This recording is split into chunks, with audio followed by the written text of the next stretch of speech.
Escritos de filosofía política. Mijail Bakunin. Parte 2. Crítica de la sociedad existente. 5. La larga esclavitud del proletariado. Al principio los hombres se devoraban entre sí como bestias salvajes. Entonces los más listos y fuertes empezaron a esclavizar a los demás. Más tarde, los esclavos se convirtieron en siervos, y en un estadio posterior, los siervos se convirtieron en asalariados libres. El proletariado es una clase de características bien definidas. El proletariado urbano y el campesinado constituyen el pueblo verdadero, aunque el proletariado esté naturalmente más avanzado que los campesinos. El proletariado constituye una clase muy desgraciada y muy oprimida, pero al mismo tiempo una clase con características propias claramente marcadas. Como clase definida, está sujeta a la acción de una ley histórica e inevitable que determina el curso y la duración de toda clase de acuerdo con lo que ha hecho y cómo ha vivido en el pasado. Las individualidades colectivas, todas las clases, se agotan en la larga carrera, igual que los individuos. Crisis económicas y proletariado. En países con industrias muy desarrolladas, especialmente Inglaterra, Francia, Bélgica y Alemania, desde la introducción de una maquinaria perfeccionada y la aplicación del vapor en la industria, y desde que apareció la producción fabril a gran escala, se hicieron inevitables las crisis comerciales, recurrentes en intervalos periódicos cada vez más breves. Donde la industria ha florecido en mayor grado, los obreros han debido enfrentarse con la amenaza periódica de morir de hambre. Naturalmente, esto dio lugar a crisis laborales, movimientos obreros y huelgas. Primero en Inglaterra en la década de 1820, luego en Francia en la década de 1830 y por último en Alemania y Bélgica en la década de 1840. La miseria generalizada y su causa general crearon en esos países poderosas asociaciones, al principio solo de carácter local, para la ayuda mutua, la defensa y la lucha en común. Internacionalismo proletario. El proletariado urbano y fabril, preso ya por su pobreza, como los esclavos, a la localidad donde ha de trabajar, carece de intereses locales por carecer de propiedad. Todos sus intereses tienen un carácter general, no son siquiera nacionales, son internacionales, porque la cuestión del trabajo y los salarios, única cuestión que les interesa la forma directa, real y viva, cuestión cotidiana que se ha convertido en centro y base de todas las demás, tanto sociales como políticas y religiosas, tienden a asumir hoy un carácter incondicionalmente internacional por el simple desarrollo del poder omnipotente del capital en la industria y el comercio. Esto explica el sorprendente crecimiento de la Asociación Internacional de Trabajadores, que a pesar de haber sido fundada hace menos de 6 años, ya tiene solo en Europa más de 1 millón de miembros. Aristocracia del trabajo. En todo país, entre los millones de obreros sin especializar, existe un estrato de individuos más desarrollados y cultos, que constituye por ello una especie de aristocracia laboral. Esta aristocracia laboral está dividida en 2 categorías, de las cuales una es muy provechosa y la otra bastante dañina. La artesanía, residuo del medievo. Comencemos con la categoría dañina. Está constituida básica y casi exclusivamente por artesanos y no por obreros fabriles. Sabemos que la institución del artesanado en Europa, aunque no pueda envidiarse, sigue siendo incomparablemente mejor que la de los obreros fabriles. Los artesanos no están explotados por el gran capital sino por el pequeño, que carece con mucho del poder para oprimir y humillar a sus obreros en la medida característica de las grandes concentraciones de capital dentro del mundo industrial. El mundo de los artesanos, del trabajo artesanal y no mecánico, representa un vestigio de la estructura económica medieval. Se ve desplazado cada vez más por la presión irresistible de la producción fabril en gran escala, que naturalmente intenta apoderarse de todas las ramas de la industria. pero donde subsiste la artesanía, los trabajadores ocupan en ella, viven mucho mejor, y las relaciones entre los patronos, no excesivamente opulentos, procedentes de la clase trabajadora y sus obreros, son más íntimas, más simples y patriarcales que en el mundo de la producción fabril. Por eso encontramos entre los artesanos a muchos semiburgueses por hábitos y convicciones que esperan y pretenden, consciente o inconscientemente, convertirse en burgueses 100%. Pero los mismos artesanos se subdividen en tres categorías, la más amplia y menos aristocrática, esto es, la menos afortunada de todas en el sentido burgués.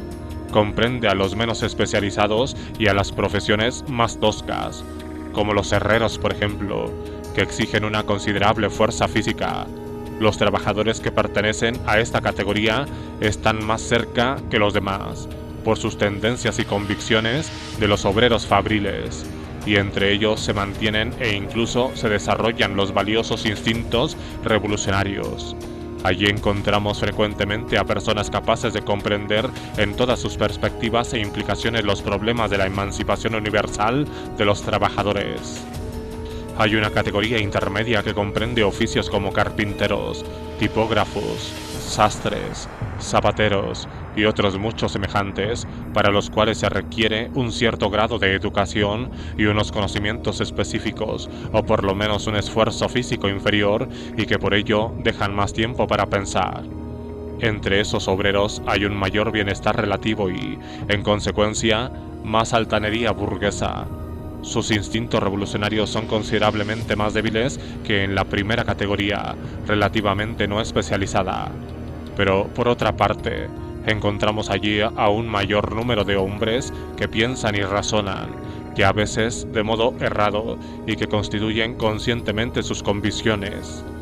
Al mismo tiempo, esta categoría contiene una proporción notable de retóricos incapaces para la acción, porque su propensión a la charla vacía, a veces la influencia de la vanidad o ambiciones personales, llegan a bloquear dicha acción, incluso conscientemente.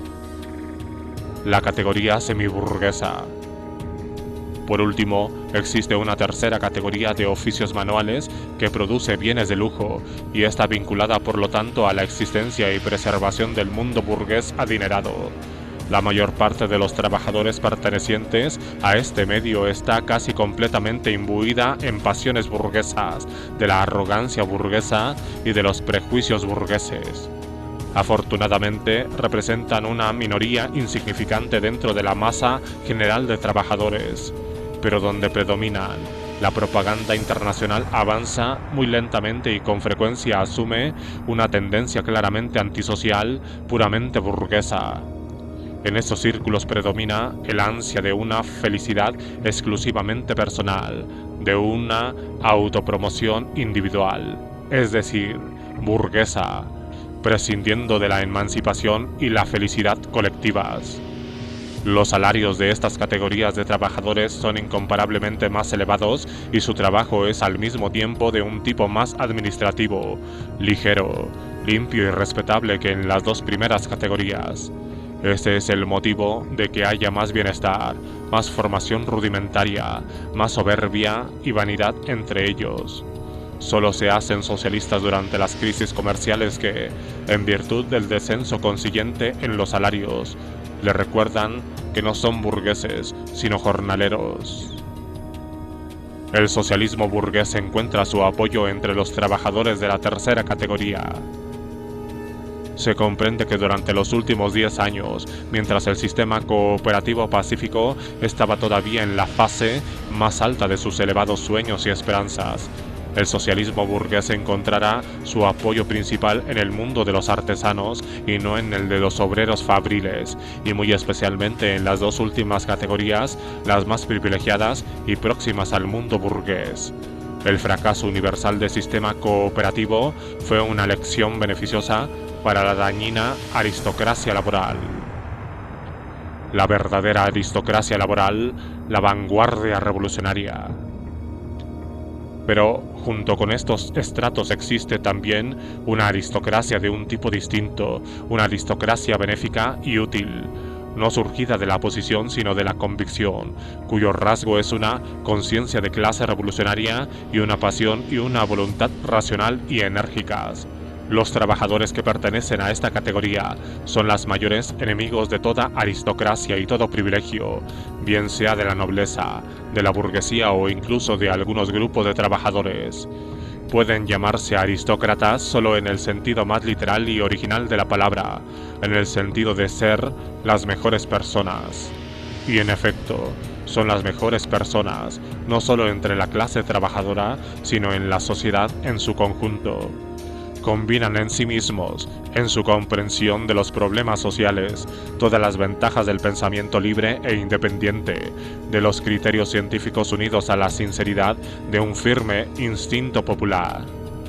Les resultaría bastante fácil elevarse por encima de su propia clase, convertirse en miembros de la casta burguesa y ascender desde las filas del pueblo ignorante, explotado y esclavizado al afortunado cotarro de los explotadores. Pero el deseo de este tipo de mejora personal es ajeno a ellos. Están imbuidos de una pasión por la solidaridad y no comprenden libertad ni felicidad alguna salvo que puede ser disfrutada junto con todos los millones de hermanos humanos esclavizados. Y es razonable que esos hombres disfruten de una influencia grande y fascinadora, aunque no buscada, sobre las masas de trabajadores. Añadida a esta categoría de trabajadores a quienes han roto con la clase burguesa y se han entregado a la gran causa de la emancipación del trabajo, y obtendréis lo que llamamos la aristocracia útil y benéfica del movimiento obrero internacional. El humanismo proletario moderado por la firmeza. Si los verdaderos sentimientos humanos, tan degradados y falsificados en nuestros días por la hipocresía oficial y el sentimentalismo burgués, se conserva todavía en alguna parte, es solo entre los trabajadores, porque los trabajadores constituyen la única clase social verdaderamente generosa, demasiado generosa a veces y demasiado olvidadiza de los crímenes atroces y las traiciones odiosas de que frecuentemente es víctima.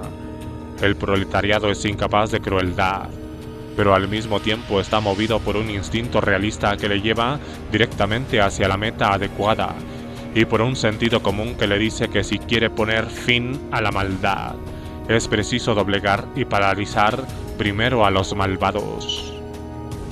Una clase indomable. No hay ahora poder en el mundo, no hay medios políticos o religiosos existentes capaces de detener el impulso hacia la emancipación económica y la igualdad social en el proletariado de ningún país y especialmente en el de Francia. La gran masa de los obreros no especializados de Italia y otros países constituyen en sí misma toda la vida, el poder y el futuro de la sociedad existente.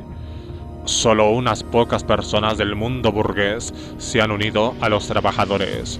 Solo quienes han llegado a odiar con toda su alma el actual orden político, económico y social, han vuelto la espalda a la clase de la cual surgieron y han entregado todas sus energías a la causa del pueblo. Esas personas son pocas y se encuentran muy alejadas entre sí, pero son muy valiosas, por supuesto, siempre que hayan matado dentro de sí toda ambición personal. Este caso, repito, son efectivamente muy valiosas. El pueblo les da vida, fuerza elemental y una base a partir de la cual extraer su sustento. A cambio, estas personas traen consigo su conocimiento positivo, el poder de abstracción y generalización y las aptitudes organizativas útiles para organizar sindicatos obreros, que a su vez crean la fuerza consciente de lucha sin la cual no es posible la victoria. Posibles aliados del proletariado. Por muy profunda que sea nuestra antipatía hacia la burguesía moderna, por muy grande que sea el desprecio y la desconfianza que nos inspira, sigue habiendo dos categorías dentro de esta clase con relación a las cuales no perderemos la esperanza de verlas, al menos en parte, convertidas más pronto o más tarde por la propaganda socialista o la causa del pueblo. una de ellas empujada por la fuerza de las circunstancias y las necesidades de su propia posición actual, y la otra por su temperamento generoso, parecen destinadas a tomar parte con nosotros en la liquidación de las iniquidades existentes y la construcción de un nuevo mundo.